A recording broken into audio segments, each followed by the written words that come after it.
Yo, what's up, everybody? Reggie Kimball of the Stickman blog coming to you from my basement. About to tell you a little something. I recently had a chance to kick it with my boy Beau Rakes at the Havana Cigars ATL down off of Auburn Avenue. If you're in there, check them out downtown Atlanta. Shout out to Heather and Rafa for opening up the joint to us. We had a great time. We did a little puffing.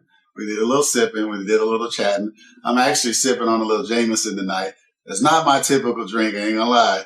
But my boy Beau loves him some Jameson, and we sat back and we kicked it over some Jameson, some good cigars, and really just had a general good time. So check us out. If you don't know who Beau is, Beau has his own podcast with a bunch of subscribers.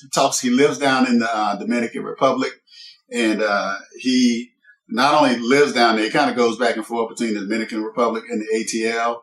But he also, he's kind of like the unofficial ambassador of the Dominican Republic is what I call him, because he actually represents a lot of expats who want to come down, look for properties. And he really drops some knowledge on our podcast about how, you get that shit done and do business and really kind of break away from the matrix, as we like to say, and dabble in a little bit of fuckery, as he also likes to say. But check us out, Reggie Kimball and Beau Rakes on the Stickman podcast. Peace.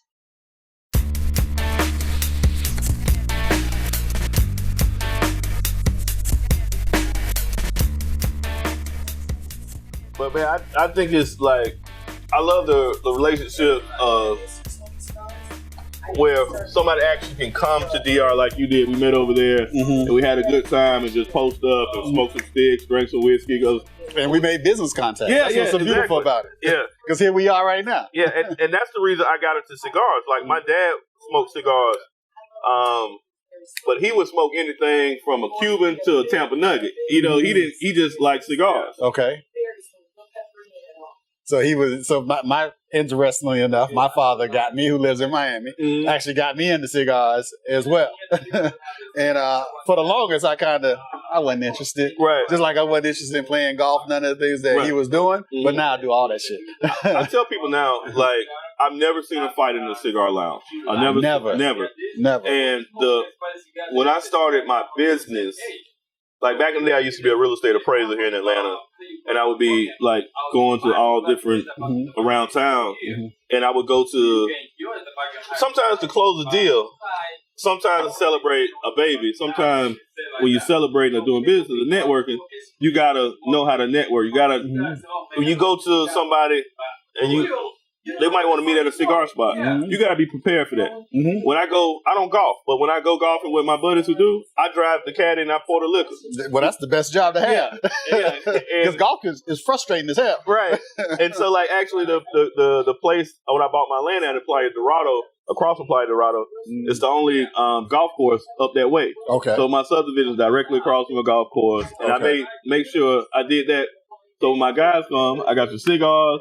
We can go golf, and I'm gonna have a couple bags. So you go across the way. But I just feel like cigars is a good way to bring people together. So it is. Every city, every country I go to a cigar lounge. I done said it many times on this podcast that the stick is great, but it's about the relationships that you make, man. I can't stress that enough.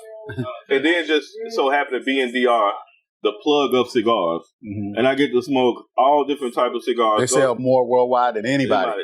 And it was back in the day. My dad and them, of course, they smoked. All the guys, his cousins from Texas and stuff, they all smoked the Cubans because it was the nostalgia of it being outlawed, hard to get, and stuff like that. So I was like anti-Cubans. I wouldn't smoke no Cuban cigars because all the ones I had smoked were either fakes or I didn't like the taste. Yeah, it kind of turns you off because everybody's trying to peddle some shit on you. Yeah. And so I was like, I don't want no damn Cuban cigar.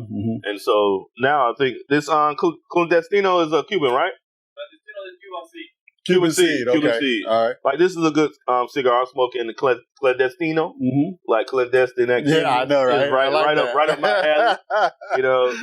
And now that I'm getting into cigars more, so I'm getting into the bands. So now I'm looking at everybody artwork in the bands and like we talked about. That's right. So now that's inspiring you with your band, right? Yeah, exactly. Because my colors is red and black, and 9 times 10, mine is gonna have a big rake on it and say something like that. Okay. Yeah. All right. Cool. And so I want to get back to something that I left everybody with a few minutes ago. Right. I'm the blessing. Big blessing. So I wasn't sure I was the blessing. I always felt like I was the blessing, but you told me, I'm the blessing, you the blessing. Mm-hmm. What's the blessing all about? What does that mean? The blessing is all about is like I add value. Sometimes I might not have money, but I have the contacts and the network to add value. That's right. Money, and the blessing ain't always about the money. It's about your net worth. And your network. Mm-hmm. You know what I mean? Yeah. So you giving back, you helping people a lot. Exactly. Yeah. And then that's why I have a lot of free game. A lot of people call me like whether they want to buy land, they want to do this. Sometimes people call me, other business guys want to get cigars. Mm-hmm. And I give them the factory info. I give them my info. Mm-hmm. And then some guys are like, man, you didn't have to do that. Yeah. I said, just return the blessing. I saw one of your videos where you were brokering a land deal. Is that right? Yeah. Helping somebody who wanted to buy land. Yeah, and I got to do that on a regular basis? I do that because big blessing, because I have the connection and I did. And like I say, I've been staying there 7 years. Mm-hmm. So if somebody, I already got the blueprint. I already know the contracts. I already know the realtors. And a lot of people don't understand the north coast of Sosua was settled by a lot of Jewish people after the Holocaust. I didn't know that. So the Dominican government gave them refuge. And so you have a lot of Germans, you have a lot of Jewish, Russians, or Jewish people. Mm-hmm. So my realtors are German. Okay. A lot of people I deal with are Jewish. Okay. And they have the Jewish museum over there. Mm-hmm. You can't go to a place and not get in touch with the roots. Mm. And so it's like somebody coming to Atlanta and not getting with the right black people in Atlanta. Atlanta is a black-run city. It is. So a lot of people go there and they just want to deal with the brothers. Mm-hmm. But I deal with one of my homegirls. She owns the biggest textile export company in DR. She's German. Okay. And so I'm at the table. A lot of times I'm the only brother at the table. Mm-hmm. But I'm in these circles that the average people can't get into. Okay. Because they just so comfortable with what they say. A lot of times, a lot of brothers, they travel and they get with the brothers and they never get outside. They never expand out. They never expand. So they take the same motto they have in the States and they take it abroad. But they don't they circle don't even expand in the States because they stay closed in. Too closed in. Too closed in. Mm-hmm. And at the same time, when I'm sending work to my realtors. I'm getting them more work. Mm-hmm. I'm sending more work to the landscapers, the developers. I'm blessing everybody. Yeah. So that's why I'm saying that's a blessing. You add value. And if you can't, if you can't add value to people, ain't nobody. If you're not useful, you're useless. That's right. And a lot of people think that's a negative thing. You got to be useful. Mm-hmm. Okay. Yeah. All right. Yeah. Give value. So if a brother like me wanted to, if I chose the DI as sort of my final kind of place that I want to kick back and make my forever home, right? Should I rent or should I buy? What should I do? I've heard actually different opinions on that. When you buy in DR, you pay taxes on your land or your property one time. You don't have to pay taxes anymore. Unlike America, you basically like leasing your land. Mm-hmm. You own the house, but you don't own the land. So that's why you pay taxes every year.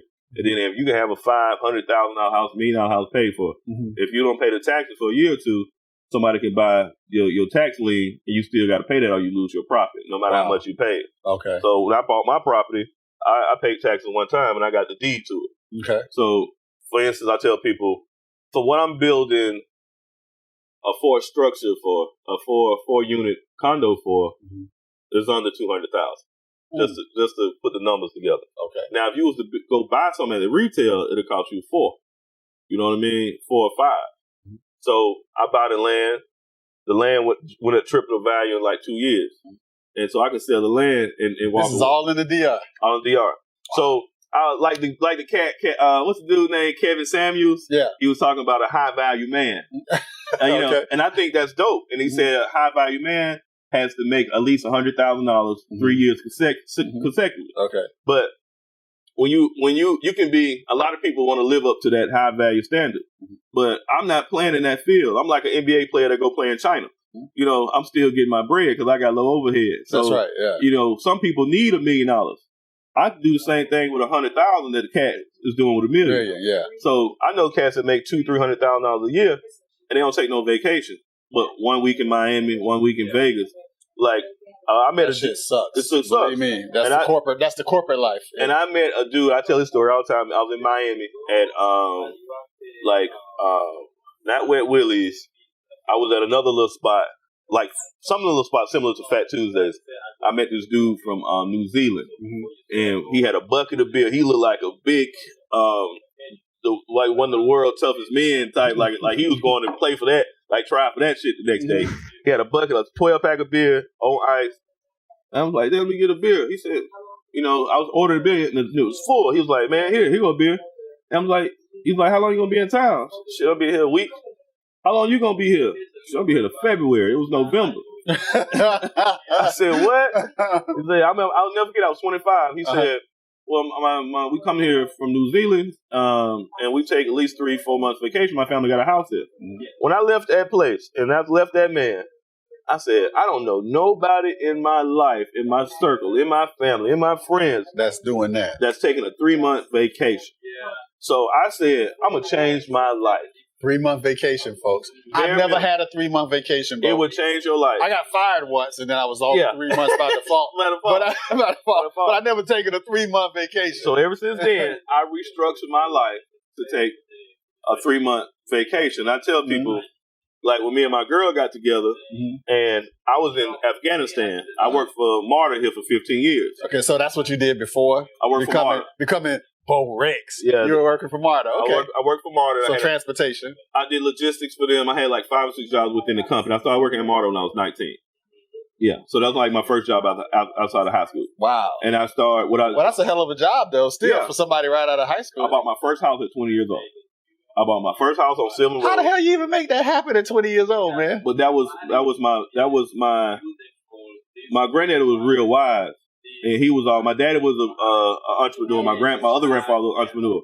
My granddad on my mom's side was always like, keep you a job. It'll keep you out of the street.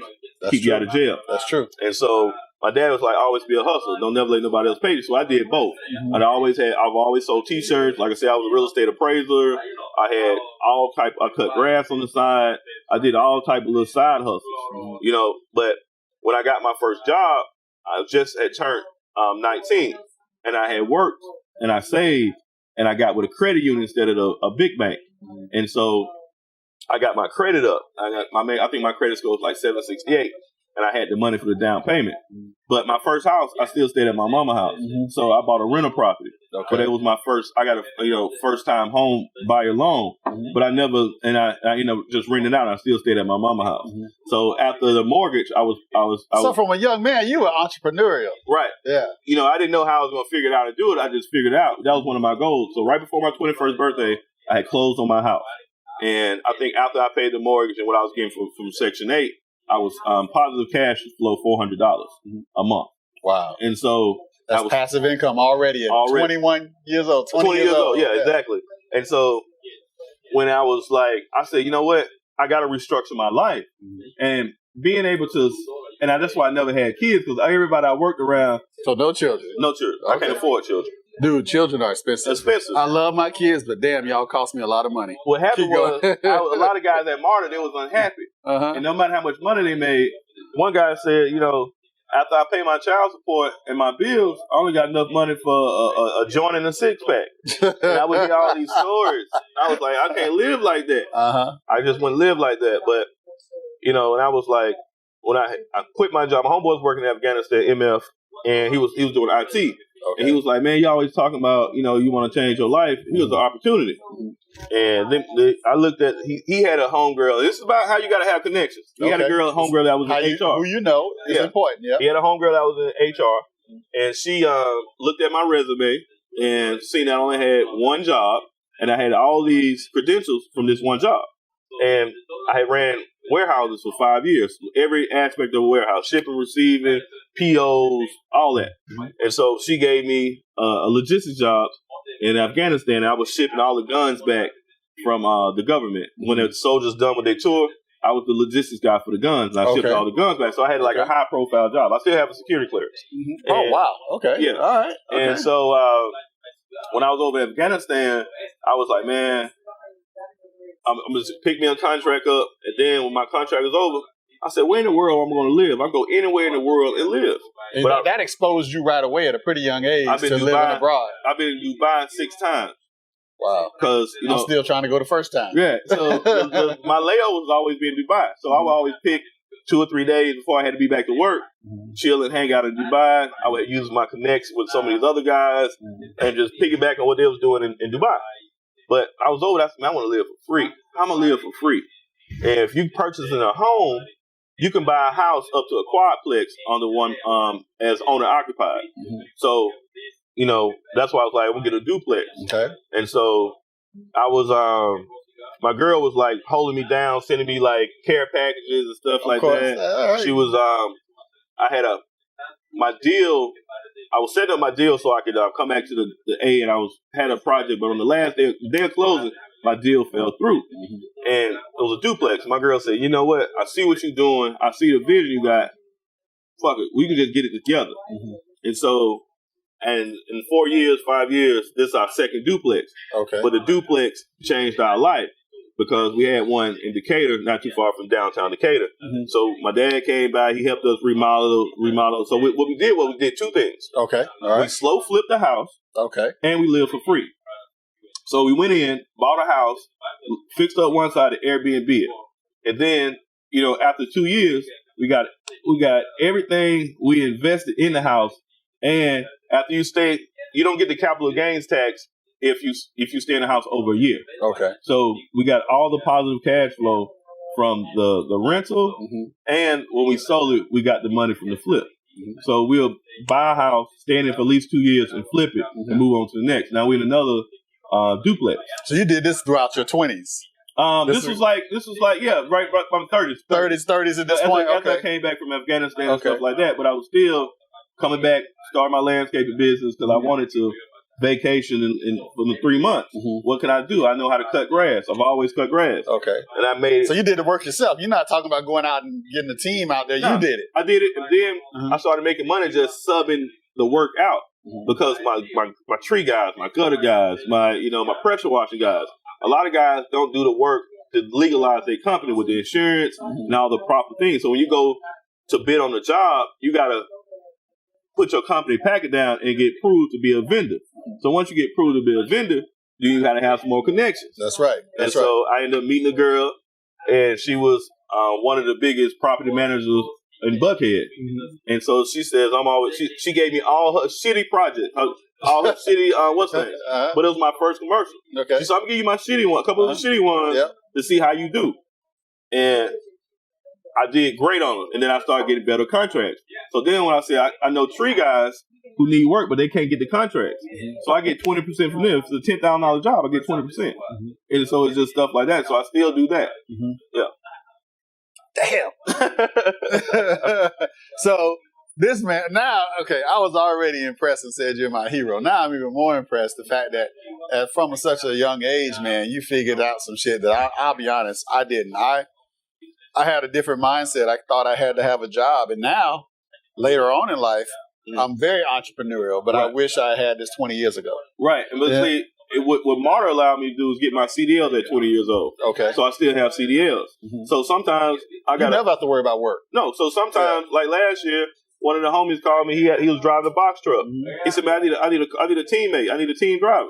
Went out there. I did that under my logistics company LLC because I always had my landscape and my logistics company separate. Okay. So I just followed that under my logistics and went and drove trucks and put that down. Now when I come back, like me and my cousin, we about to go have he gonna get a truck. I'm gonna get a truck and let somebody else put it in. Right here. Yeah, and let somebody else run it because I just want to.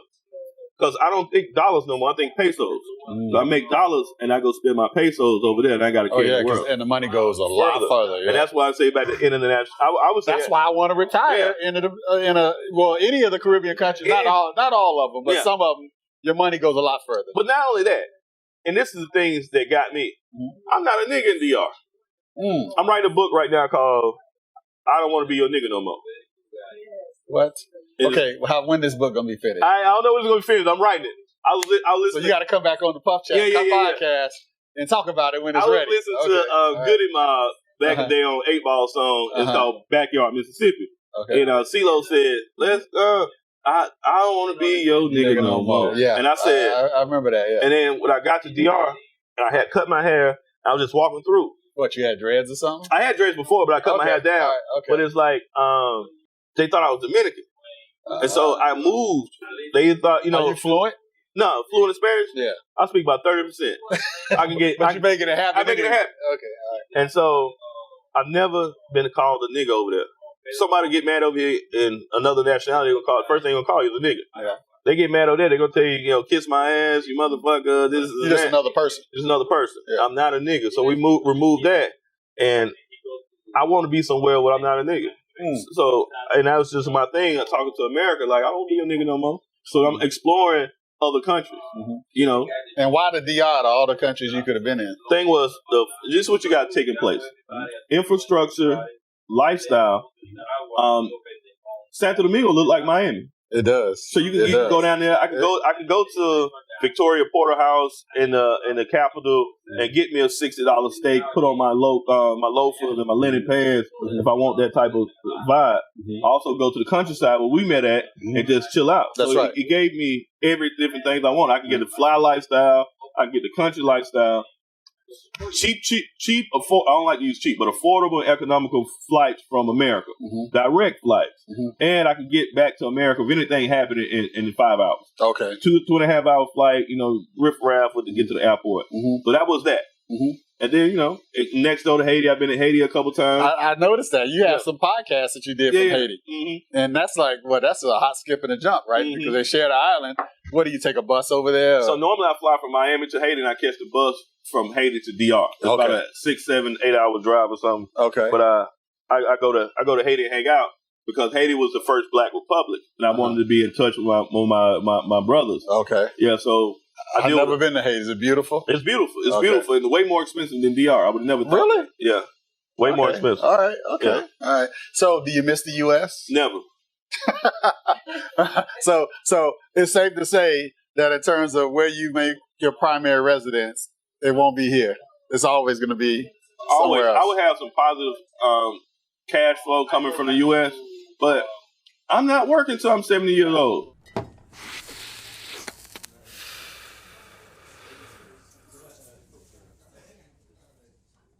Coronavirus is here. It is. The shit's gotten worse. It got worse. How's it doing in the DR down there? A knock on wood, where's the wood at? This has been the best year I've ever fucking had. 2020. I feel like a lot of people who didn't have a business kind of suffered. So if Corona first hit off, I went to drive trucks because the essential, a lot of people needed supplies. So the logistics company was booming. So I just went and drove trucks. So I was able to go to another hustle that I had going on that I could already do. And I drove all winter. And then when March came time for me to, go and cut grass and do that stuff like that, a lot of people was either cutting their own grass, they didn't want to come into contact with a lot of people. Then I was like, man, you know what? With my Airbnb, I've been living for free for 4 years. So a lot of times you had to. You've been living for free for 4 years? Yeah, probably 4 years. We probably paid the mortgage 6 times. Yeah, like right now, we got. This is crazy, y'all. I'm just soaking all this in, man. I'm just soaking all this in. And a lot of people come to my house and they see we live in the basement.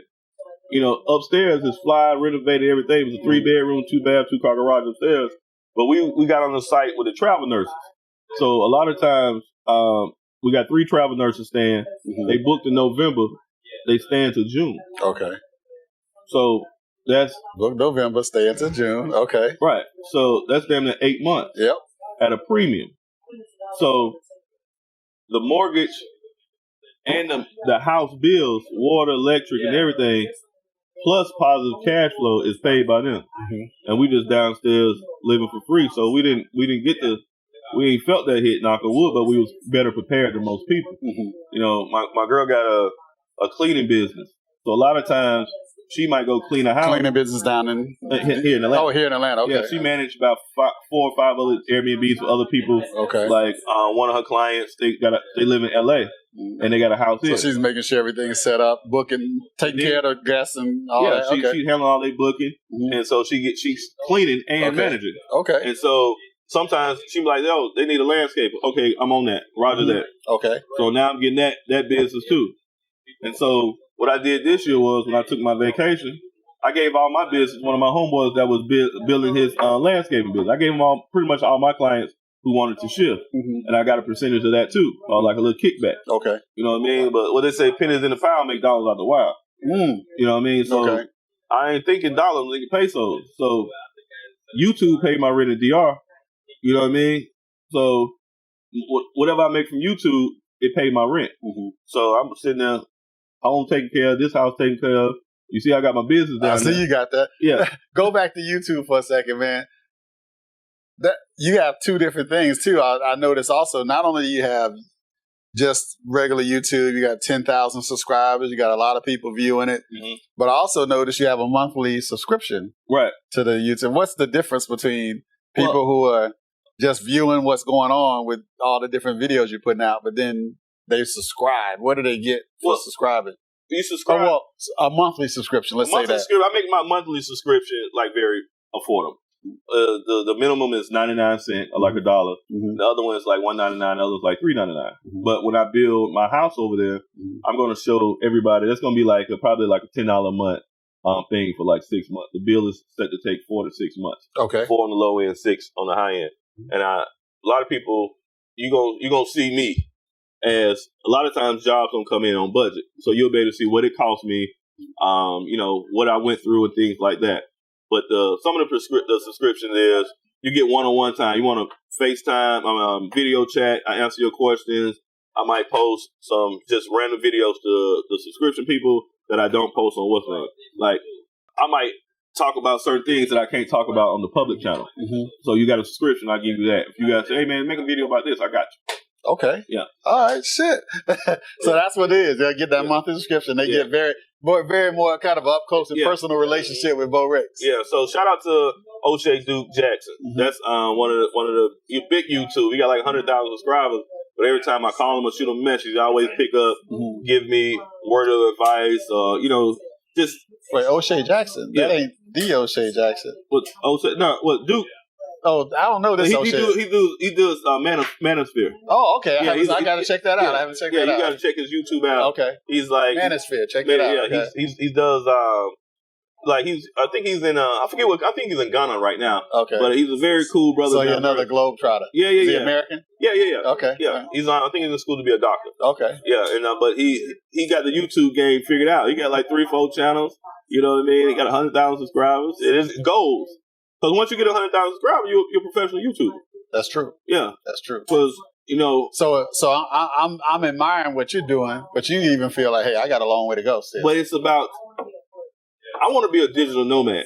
And if this Corona time didn't teach anybody something else, you want to be able to make money from your computer. You want to pimp your computer. I want to be somewhere in Fiji. Dude, I don't want to go to anybody's office. No, I don't want to go to nobody's office. And so now I'm even dumbing down my landscaping business because I'm not cutting yards no more. I'm not doing landscaping projects no more. And probably managing the crews is probably a lot of work too, even if you're not the one delivering the work. Just managing. I don't manage it. I just subcontract out to work to other crews. Let them do it. Let them do it, and I just get a percentage of it. So a lot of people can't secure the jobs or the contracts or have that network. Do you do that in the DR as well? I do it from there. When they call me, like you have crews down there doing it. No. Okay. Well, so what I do down there is like you see me clearing out lots of people. Like somebody bought a lot or somebody has a property, I go clear that out. So yeah, I do that down there too. Okay. And so I manage them. Okay. I manage I get the guys with the backhoes, the dump trucks, and I clear. So it's just what I do, and I take that down there. And so like when all the properties that I build, I will manage. Okay. So I'll be running the HOAs and doing the landscaping like that down there because the labor is so affordable down there. And I can still make some money. That's true. Pennies in the pound make dollars out the wild. Okay. Yeah. Wow. So to me, you like the ultimate hustler, man. You doing it here, you doing it there. And it took time. It took time to build that up, right? And that's not, I'm not making a hellified lot of money, but it doesn't take a lot of money. It don't take a lot of money. That's what a lot of people understand. Yeah, I want a Porsche 911, but I'm not paying for it. Because a Porsche 911, I could build another condo. Okay. So would you recommend somebody that to just like a DR, any country, to do what you've done? Like, what advice would you have for somebody that was interested in doing what you've done? What you have to do is secure your financial backing from America. Okay. You got to make the dollar work for you. Okay. You got to leave. You got to get out the rat race. Mm-hmm. A lot of guys, they do crypto, they do Forex, they do a lot of trading. Mm-hmm. You can do that from DR. You can do that anywhere in the world. I'm very much into trading right now. And that's one of the things when I think about where Reggie goes next, I want to stick with the trading because you can do that anywhere in the world. Yeah. And so, like, let's say my apartment in DR costs $450. $400, and that's kind of high. But it's, you know, in trading, you can do that in a day. Right. So that's what I'm saying. You can do a lot more than that in a day. Yeah. So I'm just giving people numbers. Like, realistically, my monthly budget from DR is like $1,500, $2,000 a month. Mm-hmm. That's kicking and balling. I ain't sitting there waiting to get paid. I ain't waiting on no deposits. I'm not. Hell, you probably paying the whole year off if you want to. Right. Yeah, you get a better deal. Mm-hmm. That's like with my space on the beach. It was paid for. I pay it every 6 months. Mm-hmm. You get a better deal. Yes, to be done. And plus, it's peace of mind. You're done with it. Right. And then it's like this. I smoke cigars and drink whiskey. Mm-hmm. Why would I go to somebody else's spot and pay a premium when I can open my spot, make some money, and do what I do for free? Mm-hmm. So now I live for free and I drink and smoke for free. I got all my vices out the way. Hey, and those are good vices, I like to say. And your bar, when people come to your bar, is Jameson on tap? What they could get when they come down and kick it with you on Sosua Beach? What can they expect? A lot of brothers bring. It's like brothers been dropping bottles off of Jameson. Brothers been bringing Douce. You known for that, right? Yeah. And Jameson, y'all need to hit this man up. That's what I'm gonna say, y'all, because he gives y'all a lot of love. Y'all don't even know it. Yeah. And what's so funny is my homeboy Jack. Shout out to Jack's Pizza on Highland Avenue. He's He gets me all the Jameson merch. Okay. You know, I got a pair of Jameson Chuck Taylors. You know, I got they have Jameson Chuck Taylors? They got some Jameson Chucks. Okay. I got some Jameson. He got me some shoes for Christmas. I got like all kind of crazy Jameson stuff that I got Jameson Nightlight. I got Jameson crazy stuff. So my girl used to manage Corner Tavern. Uh-huh. And so Corner Tavern was the biggest Jameson seller in Atlanta. Okay. And so the reps would always give her stuff to give to me. Okay. I just got some crazy Jameson stuff the other day. Uh-huh. So it's love. I got only thing I want now that she wouldn't let me get was the Jameson surfboard. They got a Jameson surfboard. Do you surf? No, but in VR, I'm gonna take my little board out there in front. Okay, you put that shit out on the shop. Yeah. Just put it. Yeah. You hang it on the wall. What I'm gonna do? I'm gonna go to the beach with my surfboard and flirt with Dominican chicks all what day. you do is just walk around. Yeah, that's all. You just walk around with a surfboard. I'm gonna have a surfboard and a bottle of Jameson, post up right here on the beach and smoke my cigar. I gotta come see that. Send me photos when that happens, and tell me when to come. I'll be there. Right. And so, like, you came to the spot. You see, I got lockers. Nobody has lockers on the beach. Mm-hmm. So I got a couple guys that rent the lockers for $40 a month, and I rent the lockers out for like $5 a day, like 200 pesos. Okay. So you want to lock up your phone. I make more money like renting out the lockers. Passive income. It pays my rent. That's beautiful, man. Yeah, just little simple stuff. And everybody's like, damn. You know, it was like, because I don't sell, and this is why you got to leverage. So I got with somebody that's next door. You know, he sells the food, and a lot of times he sells a lot of the different liquors. I sell the bourbons and the whiskeys, and he runs my shop when I'm not there. Mm-hmm. But I also bless him. I add value to his situation, so he don't mind taking care of my stuff. Okay. He called me the other day. Every week or end of the month, he let me know how many sticks we sold, what's the cash flow, what we got in the bank. You know, and he handles my pays my electric bill and stuff like that. My assistant Zara, shout out to Z. Z, what's up, Z? I like Z. Yeah, Z is a good people. She's good people, yeah. And so Zara, she take care of everything too. So Zara, she goes down and handle the business, restock the spot with cigars. I got her going to clear off my a lot for me next week. She handling the logistics of that. Mm-hmm. So you got to have people. And when you're here in Atlanta right now, on the phone working. You working, but you're still in touch with things going by that. Right. Exactly. Now, is the shop actually open when you're not there? It's open every day. Okay, so who's running it for you? The guy next door, Freddie. Freddie's running. Oh, Freddie's running it. Okay. Freddie's running it. Okay. So and that was the thing. I got with Freddie because he already had employees. Mm-hmm. I ain't had to look for employees. He speaks the language, and I bring him business. He probably got guys coming there every day saying, "Where's Beau? Yeah. Where's Beau?" They're probably looking for you, right? Yeah, he said, "Hey, Beau, like I got 3 bottles of Jameson. Some cats came by and dropped you off some Jameson." Wow. I said, man, put it in the locker, man. Put it in the locker. Yeah. So you never have to run out of Jameson. Bro, it's insane. I would appreciate it. I got Jameson for like days. You the blessing and you being blessed. But you got to reciprocate that. That's right. Yeah, you know, a lot of times I tell people, when I say that all the time, and people didn't get what I mean, I'm like, I'm the blessing. Mm-hmm. But you got to be blessing people to get that back. That's right. So you add value like Z. I taught her how to. I was like, yo, you speak English. Teach cats how to speak English. So now she got cats speaking English. One cat hit me up the other day from L.A. He was like, yo, I run a CPR business, and I do it virtually. I would love to. I want to move to DR. Could you contact me with Z? I'll pay her to teach other people how to do it. And I always send her money. And she could do it in she's bilingual. So yeah. And so that's what she said. She was like, I'm becoming a blessing. I'm a big old blessing now. You know, it's just so funny, you know. So, and now, you know, it's just like people like, when you add value, you do things. Now, it didn't change her life. She's making money from 5-6 different ways. She just opened up a scooter company. She's renting out scooters now. But it's just conversations of like what we talking like. She used to come to the States and work every summer with a visa program. Okay. But I was like, yo, if you can make this money here, would you go to the States? She said, nah, I like my country. Okay. So now she's making that money. She's like, and she knows both sides of it. Both sides. So, folks, check out Z. That's Beau's assistant. Yeah. Beautiful girl, great spirit, great personality. Just somebody that's funny as hell. Super funny. Yeah. But just a genuine young woman. Yeah, genuine good person. Yeah. And I tell a lot of guys, they go over there and they don't get genuine people like that because they're only looking for a certain kind of thing. And so, like the first time I went to DR in 2007 or 2008, I went to the university. I said, what kind of woman? I want a high-quality woman. I'm not going to go to the whorehouse looking for no good woman. I'm going to the university where they got stuff going on. So you found Z? No. I just, Z stayed at the same, her mom got a condo where I was renting at. Okay. Yeah, so she got, and I would always see her and just say, what's up, man? I said, oh, you speak English. And what the thing is, you got to get somebody. They got a gringo price and they got a Dominican price. You got to get a Dominican front person.